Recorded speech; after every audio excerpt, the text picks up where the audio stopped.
charla que tiveron sobre espazos en fume. Dentro vídeo. Bueno, pois bo día, hoxe estamos aquí con a nena do IES Lucas Augusti que nos vai falar sobre a charla que tiveron sobre as aulas en fume. Que podes contarnos, Carmen? Foi moi interesante porque viñeron dúas señoras, unha delas fixo a dos de nós unha proba para ver se fumábamos ou non, e a outra deunos unha charla sobre a súa carreira, que é a nutrición, e pois nos serviu de moito para saber os distintos tipos de alimentos, etc. E a que conclusións chegaches?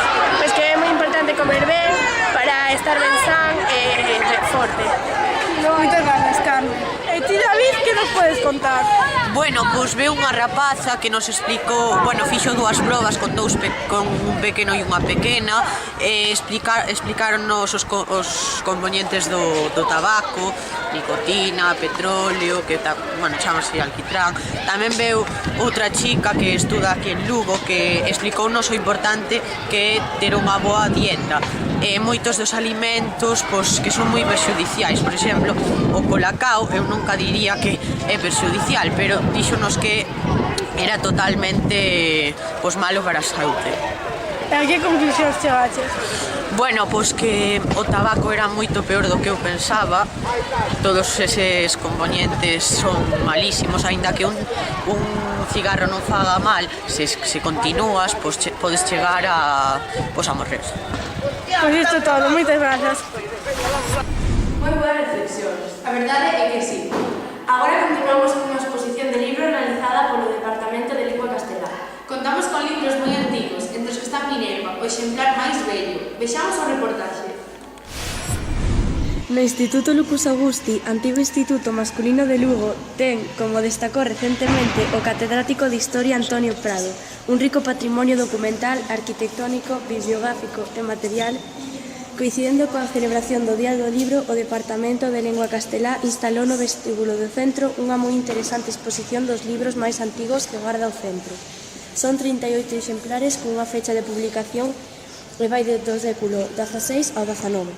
O máis antigo dos exemplares que se mostra é Minerva, o do Broncenso, publicado no ano 1587.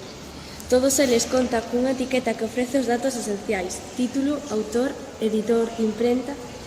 Así, no caso da publicación máis recente da que se expón, se indica que se trata das obras do certame literario da Exposición Regional de Lugo, que é unha obra de tipografía de A.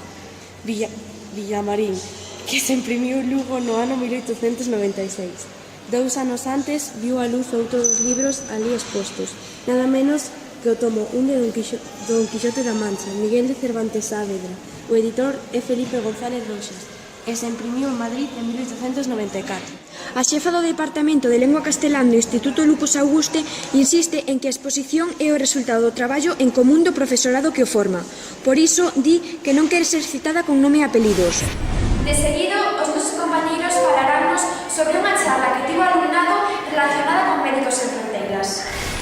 O pasado mércoles 27, o alumnado do IES Lucas Augusti asistiu a unha charla realizada por unha enfermeira que traballa en Médicos Sen Fronteiras. Mónica, enfermeira, explicoules aos rapaces para que sería destinada á recaudación do diñeiro da carreira solidaria da que falaremos máis tarde. Na charla explicou como viven os nenos do norte de Uganda, expoñéndolles un vídeo explicativo no que os propios cativos explicaban a súa situación. Como dixeron os nosos compañeiros, o Menres 6 tiñase planeado facer unha carreira solidaria da que as súas recaudacións irían destinadas á ONG de Médicos Sen Fronteiras. Os alumnos correrían en distintos lugares segundo o seu curso. Por exemplo, os de primeiro correrían nas pistas de atletismo. Todo isto foi suspendido debido ás malas condicións climatolóxicas. A continuación, amosaremosles un reportaxe moi interesante. Dentro vídeo. Na entrada do IES Lucas Augusti atópase na vidreira do teito a bandeira franquista. Isto molesta a moita xente que sufriu durante esa época, polo que teñen pensado retirala. E ata aquí o noso telediario. Adeu.